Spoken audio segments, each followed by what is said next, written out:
বেকারত্বের অভিশাপ থেকে নিজেকে মুক্ত করতে বাইসাইকেল মিস্ত্রির কাজ শুরু করেছিলেন যুবক রহিদুল ইসলাম। কিন্তু তাতেও তার ভাগ্যের চাকা ঘোরেনি। পরে ধার দেনা ও এনজিও থেকে ঋণ নিয়ে শুরু করেছিলেন ব্রয়লার মুরগির চাষ। চড়া দামে ব্রয়লারের খাদ্য কেনা ও ব্রয়লারের দাম নিম্নগামী হওয়ার কারণে তিনি ব্রয়লার চাষেও লোকসানে পড়েন। ২০ বছর ব্রয়লার চাষ করে লোকসান গুনলেও তিনি থেমে থাকেননি। নিজেকে প্রতিষ্ঠিত করার নেশায় তিনি হাল ছাড়েননি। শেষমেশ যুবক রহিদুল ইসলাম বেইজিং জাতের হাঁস পালন শুরু করেন। প্রথম দিকে স্বল্প সংখ্যক হাঁস নিয়ে ফার্ম শুরু করলেও বর্তমান তার হাঁসের ফার্মে রয়েছে ৫ শতাধিক হাঁস।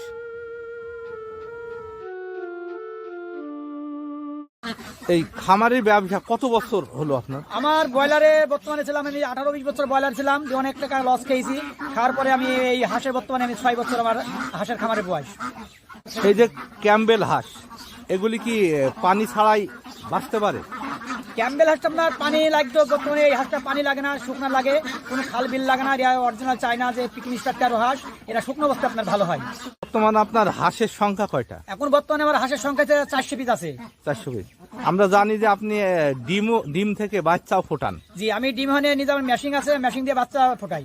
এই বাচ্চাগুলি কি বিক্রি করেন না?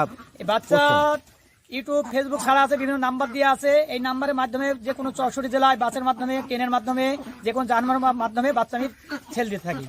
রহিদুল ভাই, এই যে হাঁসগুলি আসলে কি খাদ্য খেয়ে থাকে? এখন বর্তমানে আমি এই যে নিয়ার যে ম্যাশ খাবার আছে, ডিমের হাঁস, তো অন্য ব্রয়লার খাদ্য দেওয়া যায় না, একমাত্র আপনার ডিমের হাঁস খাবার খাইলে সঠিক ভালোভাবে ডিম আসে। তো এই খাবারগুলি কোথায় পান? এখানে গাংনীতে আমাদের ডিলার আছে, ডিলার মাধ্যমে নিই।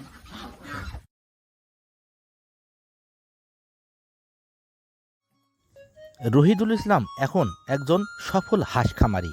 তাই তার এই সফলতা দেখে দেশের বিভিন্ন প্রান্ত থেকে হাঁসের বাচ্চা কেনার জন্য প্রতিনিয়ত আসছেন অনেক বেকার যুবক।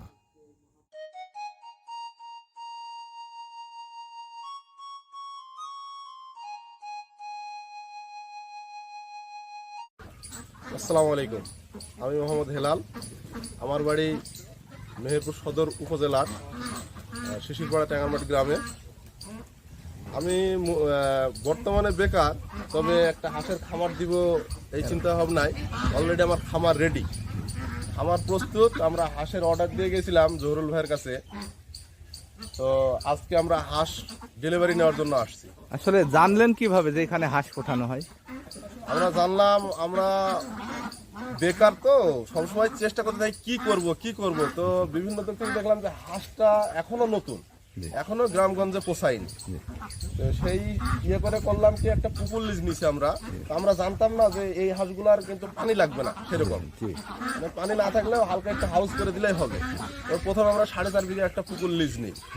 লিজ নেওয়ার পরে সেখানে হাঁসের খামার রেডি করার পরে আমরা এখানে আসি। এই জাতটা দেখার পরে, এই পিকিং স্ট্রাকচারও, এটা মাংস যেমন দেবে, ডিমেও তেমন ভালো। তো ফেসবুক ইউটিউব থেকে দেখার পরে তো মনে হলো যে না, এই জাতটাই ভালো হবে। এই জন্য আমরা এখানে আসলাম। আসার পরে আমরা 400 হাঁসের অর্ডার দিয়েছি। পরবর্তীতে দেখা যাচ্ছে আমাদের ওখানে 1000 হাঁস মতো রাখা যাবে, এরকম ক্যাপাসিটি করা হয়েছে। এই 400 নিয়ে যাওয়ার পরে দেখা যাচ্ছে 10-15 দিন পরে আমরা আরো। আপনি হাঁস কি বাচ্চা হাঁস নেবেন না এই বড় হাঁস? না, আমি বাচ্চা হাঁস নিচ্ছি। আসলে আমরা বেকার 4 বন্ধু মিলে আমরা একটা ফার্ম করার উদ্যোগ নিয়েছি, নতুন উদ্যোগটা। আমরা এই ভাইয়ের কাছ থেকে 400 হাঁস নিয়ে গিয়ে শুরু করব। আপনারা সবাই দোয়া করবেন যেন আমরা সফল হতে পারি।